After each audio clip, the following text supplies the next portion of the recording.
네, 안녕하십니까. 깡세클로 강정윤입니다. 주말 동안에 이제 바이든 후보가 이제 당선 거의 확정이 되었다. 이렇게 된 케이스입니다. 이제 불확실성 자체는 많이 거의 없어졌다. 이렇게 봐야 될 것 같습니다. 이제 남은 부분은 트럼프의 불복, 여기에 대한 부분이 남아있긴 하지만 실질적으로 불복 영향은 거의 없을 것이다. 이렇게 전망이 되는데 하나씩 보면서 지나도록 하죠. 지난주 금요일이죠. 지난주 금요일 날 지수를 보게 되면은 지수는 장중에 소폭의 약세와 강세 왔다 갔다 하다가 결국은 숨고르기 형태의 소폭의 강세로 마감이 되었다 됩니다. 거래대금이 12조 5천억 나타나면서 거래대금 역시 어느 정도는 강세 거래대금이 그대로 유지되는 모습을 보여줬다 되죠. 외인들이 8천억 가까운 매수를 보여주면서 이틀 연속 대규모의 매수를 보여줬다가 되고 기관에서는 소폭의 매도가 나타났다는데 프로그램 쪽에서는 한 640억 정도 들어오긴 했지만 그 외적인 기관 투자자들이 매도를 하는 그런 모습을 보여줬다 됩니다. 그다음에 선물시장도 마찬가지로 이제 소폭의 상승으로 마감이 되는 모습 동일하다 이렇게 보시면 되겠죠. 외국인들이 7,500개야 순매수를 나타내면서 외국인 역시 현물과 선물 둘 다 대규모의 매수를 했다가 됩니다. 그래서 9월 만기 이후로 외국인들의 누적 순매수는 17,600개까지 확대가 된 그런 모습이 되고 9월 만기 이후에 롤오버했던 물량까지 다 포함을 하게 될 경우는 약 37,000계약 정도 순매수다라고 보시면 되겠습니다. 그래서 베이시스 같은 경우는 소폭의 약세로 끝났다는데 현 베이시스가 마이너스 0.3% 정도 벌어지기 전까지는 실질적으로 프로그램 매도는 크게 출회될 가능성이 낮다라고 보시면 되겠습니다. 그다음 코스닥 같은 경우는 거래소와는 다른 그런 흐름을 보여줬다가 되죠. 그래서 코스닥은 0.95% 하락한 836포인트 정도로 마감이 되었는데 거래대금이 상당히 많았습니다. 그래서 거래대금이 13조 정도 나타났다 되고요. 수급적인 부분에서 외국인이 거래소와는 다른 흐름을 보여줬다 되죠. 그래서 거래소에서는 순매수를 크게 키웠지만 반대로 코스닥에서는 3,350억이라는 대규모의 매도를 했고 기관 역시 2천억이 넘는 그런 매도를 보여줬다 되면서 거래소와 코스닥에 대한 시각의 차이가 있었다. 이렇게 보셔야 되겠습니다. 자, 해외 증시 보도록 하죠. 중국 증시 실제로 금요일 같은 경우 이제 장 초반에 트럼프의 기자회견이 있었다. 이 부분에서 트럼프가 불복을 할 것이다. 소송을 할 것이다. 이런 쪽으로 얘기를 했던 부분이 시장에서는 경계감이 계속해서 이어진 그런 모습을 보여줬었다 되고 실제로 국내 장중에 미 선물 역시 하락이 나타난 모습을 보여줬다 됩니다. 그래서 중국 같은 경우도 장중에 소폭의 약세가 이어졌다. 이런 부분이 장 마감 무렵에 소폭 하락을 축소하면서 3,312포인트 소폭의 약세로 마감되었고요. 그 다음에 바이든의 선거 승리 가능성이 역시 있었다라는 부분에서 크게 하락이 나타나지 않고 저가 매수가 유입되고 거래대금의 증가도 나타났다 됩니다. 그 다음에 미증시 같은 경우는 실제로 금요일날 국내 미 선물지수가 마이너스 1.2에서 0.8% 정도 하락을 선반영이 된 케이스였는데 실제 마감은 혼조세로 마감이 되는 모습을 보여줬다 되죠. 그러니까 실제로 미국에서도 금요일까지는 선거 개표가 상당히 좀 진행이 더뎠었던 그런 케이스였기 때문에 선거 인단 270석을 확보하지 못한 상태에서 트럼프의 불복 가능성이라든지 이런 것들이 어느 정도 관망이 짙어진 그런 모습이었는데 실제로 이제 경합주의 승리 가능성이 높아졌다는 부분이 있었는데 확인이 안 됐던 케이스였고요. 다만 대선 불확실성이 어느 정도 해소되어 간다는 부분에서 미증시 역시 시장에서 크게 빠지지 않고 혼조로 마감이 되었다 됩니다. 그 다음에 미국의 실업률 같은 경우는 6.7%를 발표를 했는데 컨센서스가 7.7%였고 전월이 7.9%였기 때문에 미국의 실업률이 소폭 개선된 모습을 보여줬다 되고요. 업종별로 보게 되면 반도체와 산업재가 상당히 강하게 움직였던 반면에 원유 서비스라든지 금융, 빅테크 이런 쪽에서가 상대적으로 약세를 보이는 흐름을 보여줬다 됩니다. 변동성 지수가 이제 중요 가격대를 이탈을 했다 되죠. 그래서 25를 하회한 24.87로 마감이 되었고 유가는 이제 코로나에 대한 영향이 아직까지 이어진다라는 부분에서 이제 3% 정도 급락한 37.5불에서 마감이 되었습니다. MSCI 코리안데스는 소폭의 약세 0.3% 정도 하락해서 70.2포인트 정도로 마감이 되었는데 실제로 금요일 날 국내 증시가 더 상승을 해야지 키 맞춰야 되는데 그 부분이 국내 증시에서 상승 못했던 부분이 어느 정도 영향을 받았다 됩니다. 달러인덱스는 92점 초반짜리 그리고 원달러 환율도 1120원 초반짜리 거의 비슷하다 보시면 되겠죠. 자, 중국 증시 보도록 하죠. 중국을 보게 되면 중국이 이제 지난주 가장 중요한 자리가 3,320포인트죠. 그래서 이 3,320이라는 포인트를 실제적으로 거의 다 왔다가 됩니다. 그래서 목요일 같은 경우는 이 자리대를 올라섰었고 금요일이 이 자리보다 조금 아래에서 끝났다 그런다. 이제 위쪽 자리를 돌파할 가능성이 상당히 높다 되겠죠. 아무래도 트럼프가 대선에서 이제 불복 시그널을 뭐 주긴 했다 하더라도 바이든의 승리가 됐다는 부분에 그동안 트럼프로 인해서 중국의 여러 가지 압박을 받았던 부분이 확연하게 풀린다. 이렇게 볼 수 있을 것 같고요. 그리고 실질적으로도 외국인의 순매수가 지난 한 주에 상당히 크게 유입되는 모습을 보여줬기 때문에 시장에서 위쪽을 이번 주에 방향을 잡아줄 가능성이 상당히 높다. 이렇게 봐도 될 것 같습니다. 거래량 자체도 평균 거래량은 지금 상회한 모습을 계속해서 보여준다는 역시 높아진다. 상승 쪽으로 무게를 잡으면 될 것 같습니다. 자, 변동성 지수 보도록 하죠. 변동성 지수를 보게 되면 시장에서 중요 지지 라인대가 26.5 정도 된다 말씀드렸는데 이 라인대를 시장에서 우선은 지지를 밟고 살짝 반등 나온 것이 목요일 증시였었고 그러고 나서 금요일 증시 같은 경우는 미 증시 자체가 강하게 상승한 것이 아니라 보합권 전후로 끝났다 하더라도 실제로는 하단 자리를 이탈했다가 됩니다. 원래 미국에서 대선이 있었을 때 그때 여태까지 평균적인 흐름을 보게 되면 9월, 10월, 11월 달까지는 대선에 따른 불확실성 때문에 변동성 지수가 높게 형성이 되다. 선거가 끝나고 나면은 변동성 지수가 크게 떨어지는 흐름을 보여주는데 아직까지 25선에서 움직인다. 굉장히 높다가 이렇게 생각하셔야 됩니다. 원래 예전에는 변동성 지수 같은 경우가 20에서 25선 정도 가면은 많이 올라왔다 드는데 올해 같은 경우는 워낙에 변동성 지수가 높게 올라갔던 이력도 있었고 코로나에 따른 불확실성이 계속해서 진행이 되다 보니까 그에 따라서 상당히 높았던 부분이 나타났다 드는데 이제는 시장에서 중요 라인들이 이탈했기 때문에 실질적으로 되돌림이라는 기술적 반등이 한 번은 남아있을 수 있는데 실질적으로 불안 요소는 거의 없어졌다. 이렇게 보셔야 되고 변동성 자체가 완화된다. 이렇게 보시면 되겠습니다.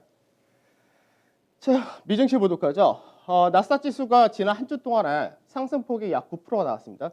그러니까 미증시에서 나스닥 지수를 볼 때 주간 기준으로는 굉장히 높은 상승을 지난주에 나타냈다는데 우선은 시장에서 상가 패턴으로 보거나 박스권으로 볼 때 상단 자리대까지 올라왔다 되죠. 그래서 이번 주 같은 경우는 한 차례 조정을 받고 갈 거냐 아니면 돌파 이후에 지지를 밟고 갈 거냐 이 정도의 차이다라고 보시면 되겠습니다.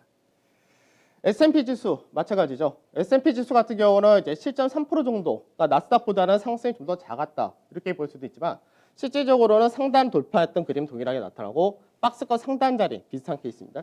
그래서 마찬가지로 돌파를 하고 지지를 받을 거냐, 지지한 이후에 추가 상승을 갈 거냐 그 정도의 차이 동일합니다. 자, 금요일날 시장 보도록 하죠. 금요일날 증시를 보게 되면 지수 자체는 보합권 정도에서 마감이 되었다 하더라도 실질적으로 전체적으로 체감은 약했다가 되죠. 그러니까 일부 종목군들에 대해서 외국인과 기관의 매수가 굉장히 강하게 집중이 된 반면에 그 외적인 쪽에서는 상대적으로 거래량이 작은 그런 모습을 보여줬다 됩니다. 우선은 2차 전지 관련해서 LG화학과 삼성 SDI가 상당히 강한 흐름을 보여주면서 이쪽에서가 시장을 받춘 그런 모습을 보여줬고요. 제약에서는 세트리온과 그리고 녹십자, 특히나 지난주 같은 경우는 녹십자가 상당히 강한 급등이 나타났습니다. 이쪽에서도 역시 마찬가지로 지수를 받쳤다가 됩니다. 그리고 이제 카카오 같은 경우 실적 발표한 이후에 시장에서 향후 전망에 대한 기대치를 높였다. 이 부분이 카카오의 강세 정도까지가 나타났고요. 그 외적인 쪽에서는 전반적으로 약한 모습을 보여줬다 정도 이렇게 보시면 되겠습니다. 자, 지난주 수급을 보도록 하죠. 지난주 수급을 보게 되면 우선은 외국인들이 거래소에서 1조 9,856억 거의 2조 가까운 매수를 했다 됩니다. 외국인들이 한 주간 기준으로 할 때 외국인들이 2조 가까이 들어왔던 적이 2015년도 4월 달인가 그 이후로는 가장 많은 규모가 한 주간 들어왔다 되죠. 그러니까 그동안 시장에서 불확실성이 있었다라는 부분과 바이든이 당선됐었을 때 그동안 트럼프의 정책 자체가 보호무역 정책이라든지 이런 것들이 주를 이뤘었기 때문에 결국 그 부분은 국내의 경기 여건이 크게 아무래도 영향을 받을 수밖에 없는 부분인데 바이든이 당선되었다라는 부분은 향후 국내 수출이라든지 이런 여건이 좀 더 개선될 소지가 높다 이렇게 되기 때문에 그런 부분에서가 외국인들이 적극적인 매수를 했다 이렇게 봐도 될 것 같습니다. 그 다음에 금융투자에서의 매수가 상당히 강하게 들어왔다는데 실제로 금융투자의 매수란 부분은 지난 그 전주죠. 그 전주에 MSCI 리밸런싱에 따라서 매도가 나갔던 물량이 들어왔다 정도 보시면 될 것 같고 코스닥도 외국인과 기관의 동반 매수가 나타났다 되긴 하지만 지난주 금요일 날 매도가 크게 나왔던 부분이 결국 순매수 규모는 상당히 작았다 됩니다. 그리고 선물 시장에서 외인들이 23,700개야. 역시 외인들이 굉장히 크게 들어온 모습을 보여줬기 때문에 실제로 지난주 국내 증시에 상당히 강한 흐름이라는 부분은 외국인이 현선물에서 동반 매수를 하면서 끌고 올라간 그런 케이스다라고 보시면 되겠습니다. 그래서 지난 한 주 동안의 지수를 보게 되면 지수 자체가 이제 6.59% 상승했다 되죠.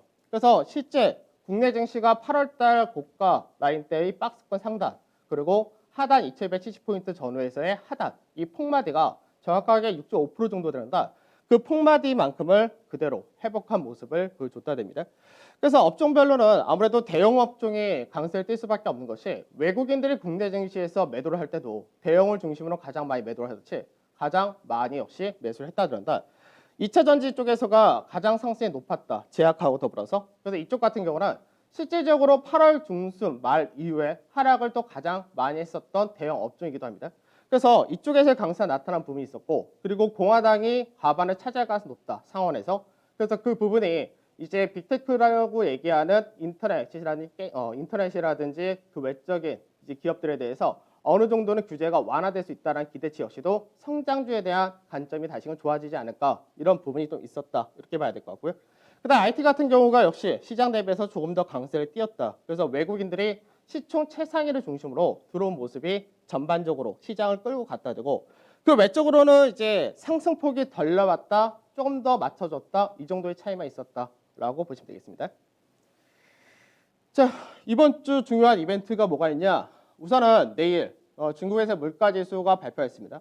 사실 중국에서 물가지수 크게 신경 쓰지는 않을 것 같은데 이 부분도 이제 중국에서 추가적인 통화 정책을 더 확장시킬 거냐 이 정도가 될 것이고 그 다음에 강구 문제가 있죠. 그래서 중국에서 가장 인터넷 소비가 많은 시기가 강구 문제인데 이때 얼만큼 국내 기업들의 모멘텀 받을 거냐 역시 중요할 것 같습니다. 그 다음에 이번 주 가장 중요한 건 국내 옵션 만기일이죠.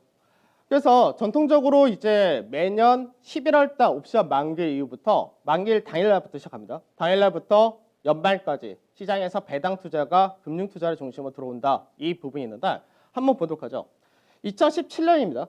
2017년 같은 경우는 주가가 계속해서 강세를 띠던 그런 시기였었는데 2017년 같은 경우가 만기일이 그 당시에는 11월 9일이었고 이제 배당 기준일이 들어온 그 시기까지 해서 얼마가 들어왔었냐? 약 5조 7,900억이 들어왔었죠.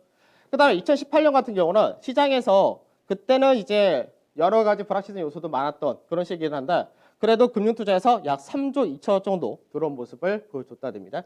그리고 작년 같은 경우는 마찬가지로 약 5조 8천억 정도 들어온 모습을 보여줬다 되죠.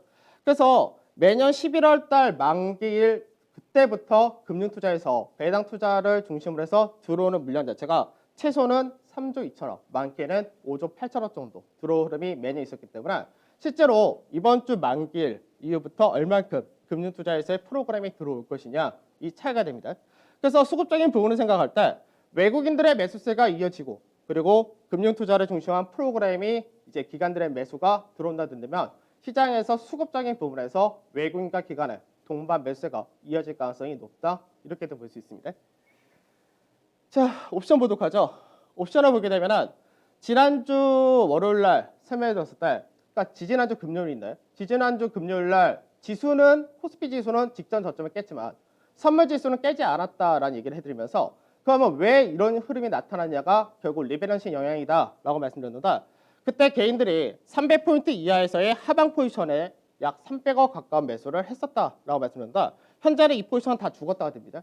그러니까 가볍게 왜 개인 투자자분들은 하방 포지션을 잡은 거가 다 손실이 난 케이스가 된 거고 그 다음에 외국인 같은 경우는 매도 포지션을 취했다고 말씀드렸는데 금요일 날의 종가가 322에서 322.5 사이 여기서 끝났다 되죠. 그러면 현재 이번 주 옵션 포지션을 볼 때 하방 자체는 여전히 없다라는 건 동일합니다. 그럼 어떻게 되냐? 현재 양매도 포지션을 취해놓은 자리대가 317.5에서 322.5 요 사이가 되기 때문에 시장이 이번 주에 조정이 좀 나타난다면은 317.5포인트 전후, 그러니까 지수로 얘기하면은 약 2370포인트 전후가 될 것이고요. 중립적인 부분을 만든다 할 때 외국인들이 어떤 포지션을 취했느냐? 322.5 자리에서는 대규모의 콜 매도를 했는데 바로 위에 대규모의 콜 매수를 잡아놓고 매도를 잡고 오고 그 다음에 윗자리에다가 더 큰 매수를 잡아놨다 되죠. 그러니까 중립 포지션 끝난 때가 언제냐? 322.5에서 327.5 약 직전에 국내 증시 2450포인트 전후 이렇게 보시면 될 것 같고요. 그 근데 오히려 더 강하게 움직인다라고 할 때는 330포인트 이상까지도 가능하다. 이런 구조를 만들었습니다. 그러니까 실제로 만기일이 들어왔을 때 금융투자를 중심으로 한 기관에서 프로그램 물량이 쏟아지면은 이 상승에 눌릴 수가 있는데 전통적으로 아까도 말씀드렸듯이 금융투자가 11월 만기부터는 들어오는 케이스이기 때문에 실질적으로 외국인이 중간에 매도를 하지 않는 이상은 시장에서 개인들의 매도세 영향밖에 없다라고 보셔야 됩니다. 자, 지수를 보도록 하죠. 종합주가지수 주간상에서 기준으로 보게 되면 앞전에도 한번 얘기를 해드리긴 했는데 시장에서 박스권 패턴의 기본 폭이 어떤 식으로 가느냐 사실 그 부분입니다. 그러니까 박스권이라는 것이 실제로 처음에 지수가 고가를 만들고 저점을 만들고 그 다음에 반등할 때 여기까지는 박스권인지 모릅니다. 쌍바닥 패턴으로 올라갈 수도 있는 것이고 여기서 쌍봉을 떨 수도 있는 것이기 때문에 여기까지 모른다가 됩니다. 그러면 박스권이라는 걸 확인할 수 있는 구간이 어디냐? 앞전에 저점 자리를 지켜냈을 때 여기가 박스권 하단 자리가 될 가능성이 높다 이렇게 보는 거죠. 그래서 실제로 이때가 언제냐면 국내 증시가 추석 전 마지막 날짜가 이 라인이었죠. 그래서 제가 추석이 지나자마자 얘기를 했던 부분이 저는 현금이 없다. 왜? 공격적으로 움직였다가 되면은 실제로 이 자리가 저점이 될 경우는 이 자리대를 깨는 한 흐름이 강하게 나타난다면 그때 비중을 축소한다 하더라도 실제 손실이 거의 없다는 케이스였던 거고 이 라인대에서 올라갔다가 기본적인 틀마디가 이 라인대가 지지를 받는 자리가 되면은 그때는 위쪽으로 방향을 튼다 하는데 그래서 이 라인대가 실질적으로 얘기했었던 리스크 없는 시장이 없다는 부분이 바로 이 부분입니다. 여기서 밑으로 떨어진다 하더라도 3% 정도가 되는 거고 반대로 여기서 나와서 돌파해서 기본 마디 폭으로 간다, 기본 마디 폭을 뽑으러 간다 했을 때는 10%의 상승폭 마디이기 때문에 3%의 손실이 무섭냐 아니면 10%의 상승이 무섭냐 이 차이가 되겠죠. 근데 이번에 어떻게 나왔냐면은 한 번 더 떨어졌다 되죠. 그럼 이게 떨어졌을 때 문제가 뭐냐? 시장에서 변동성이 컸기 때문에 아니면 돌바지 악재가 있었기 때문에 또는 수급적인 문제가 있었기 때문에 그걸 확인하는 겁니다. 그래서 이 부분을 확인한 것이 지난주 말씀드렸던 MSCI 리밸런스 영향 이게 됐던 것이 있었고 그러면 실제적으로 이번 같은 경우가 나타난 부분이 이렇게 나타나죠. 시장에서 고가, 저가, 그다음 상승 이 라인이 추석 전 마지막이었고 그 다음에 상승했다가 중간마디 지지까지 받아줬다까지가 잘 해줬던 케이스인데 지지난주에 빠졌다 이 부분이 일시적으로 빠진 거냐라고 할 경우는 시장에서 기본 마디폭이 원래 위로 가야 될 자리에서 밑으로 빼고 갈 경우는 가파르게 올라갈 수밖에 없다 구조입니다. 그러면 상단 자리가 실제로 종합주가 종가를 기준으로 할 때는 우리가 얼핏 볼 때는 2450포인트 전후가 직전 고가니까 그 라인대가 고가로 생각하겠지만 매물대는 다 설명해드렸고 그러니까 실제로는 밴드가 어떻게 나오냐 2344포인트가 중간 가격이고 2173포인트가 하단 2415포인트가 상단이 되겠죠. 그러니까 이 마디폭이 142포인트가 된다 할 경우 중간 마디를 넘어갈 경우가 기본 마디가 2555포인트 전후가 되는 거고 그리고 나서 이 마디폭을 박스권이 길게 연장이 되면은 마디폭 하나 더 뽑아버릴 가능성이 있는데 이렇게 될 경우는 그 윗자리가 더 크다 이런 관점으로 보셔야 됩니다. 그러면 현재는 어떻게 되냐 시장에서 이 중간 상단 자리 여기서 지지 테스트를 한번 받을 거냐 이 정도의 차이다라고 생각하셔야 되고 여기서 좀 더 세게 빠진다 했을 때는 요 박스권의 상단 중간 마디 여기가 2370포인트 전후되기 때문에 지금 구간에서는 하단을 2370포인트 전후를 빠질 경우가 그 정도가 하단이라고 생각해야 되고 그러고 나서는 추가 상승 쪽으로 무게를 잡아야 된다 이렇게 보셔야 됩니다. 자 추천주 하나 가도록 하죠. 삼성전자 우선은 외국인들이 국내 증시에 강하게 들어온다 했을 때 삼성전자는 들어올 수밖에 없다 됩니다. 그러니까 삼성전자 같은 경우는 시장에서 4분기 실적이 안 좋다. 당연한 얘기죠. 비수기가 들어가기 때문에 4분기는 당연히 전분기보다는 실적이 약하다 됩니다. 그래서 시장에서는 삼성전자가 실적 발표를 하고 난 다음에 4분기 시장에서는 영업이익 자체가 10조 4천억 정도로 떨어질 것이다 라고 했는데 여기서 중요한 게 뭐냐면 전년 대비 어떻게 되냐 이 부분이 되겠죠. 그러면 전분기 대비해서는 당연히 15% 정도 감익이지만 실제로는 전년 대비해서 45% 증가한 부분은 동일하다가 되는 케이스입니다. 그러면 삼성전자 같은 경우는 앞전에 계속해서 6만 1,000원의 자리대를 돌파 시도하다가 내려왔던 가장 큰 이유가 뭐냐 수급적인 부분도 있었지만 이 구간에서는 주주 환원 정책에 대한 기대치가 있었는데 이 부분이 안 나왔다는 거죠. 그럼 다시 한번 윗자리를 가게 된다 했을 때는 돌파 가능성이 상당히 높다 됩니다. 그러면 내년에 당연히 주주 환원 정책을 발표할 것이다 이렇게 되기 때문에 이 경우는 여태까지 2018년도에서 2020년도까지 삼성전자가 분기와 연말 배당 다 합쳐서 3.4% 정도의 배당 수준이었는데 이보다 더 커질 가능성이 높다 이런 부분이 있겠죠. 그럼 차트적인 부분에서도 이 라인대를 돌파를 하게 되면 마디가 열린다. 이렇게 보시면 되기 때문에 매수를 63,300원에서 69,000원 사이에서 하시면 되고요. 손절은 57,500원을 잡으시면 되고 그 다음에 1차 목표가는 64,300원에서 67,700원 이렇게 기본적인 목표가를 잡으시면 되겠습니다. 자, 그 다음에 두 번째 추천주인데 한국조선해양이죠. 시장에서 조선주들 올해 수주가 너무 안 좋았죠. 왜? 코로나에 따른 영향이 많았다는 부분과 미국에서의 대선 결과가 어느 쪽으로 갈지 확인하고 움직이겠다 이런 쪽도 상당히 많았습니다. 그러면 한국조선해양 같은 경우는 3분기 실적을 발표했을 때 해외에서 또 하나 발표한 게 있었죠. 그게 뭐냐면 원래 매년 초가 되면 이제 수주 산업을 주로 하는 쪽에서는 올해 수주 목표라는 거를 제시를 합니다. 근데 한국조선해양은 3분기 실적을 발표하면서 올해 수주 목표를 기존 대비해서 약 30% 정도 하향해서 발표를 했다가 되죠. 그러니까 원래가 올해 약 130억 불 정도의 수주가 기대가 된다라고 했었는데 195억 불 정도의 수주를 기대했다가 이거를 약 130억 불 정도로 축소를 했다가 됩니다. 그러면 수주에 대한 기대치 자체가 굉장히 더 약화됐다 되는데 그러면서 회사에서 이 수정을 했던 거를 잘 생각을 해야 됩니다. 왜냐하면 신규 수주 목표가 130억 불로 축소가 되었는데 3분기까지 수주를 받은 것이 55억 불이죠. 그럼 이 얘기는 뭐냐면 4분기까지 약 76억 불 정도로 수주를 받을 것이라는 얘기죠. 즉 11월과 12월 두 달 동안에 76억 불 정도의 수주가 나타날 것이다. 이 얘기가 됩니다.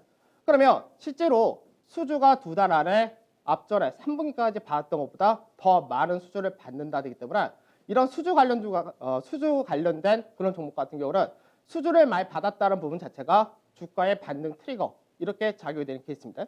그래서 전체적으로 박스를 굉장히 길게 만들었었는데 현재 박스권의 상단 자리를 수주 발표가 나올 때 돌파할 가능성이 높다 이렇게 볼 수 있기 때문에 매수를 82,000원에서 84,000원 밴드에서 매수를 하면 되고요.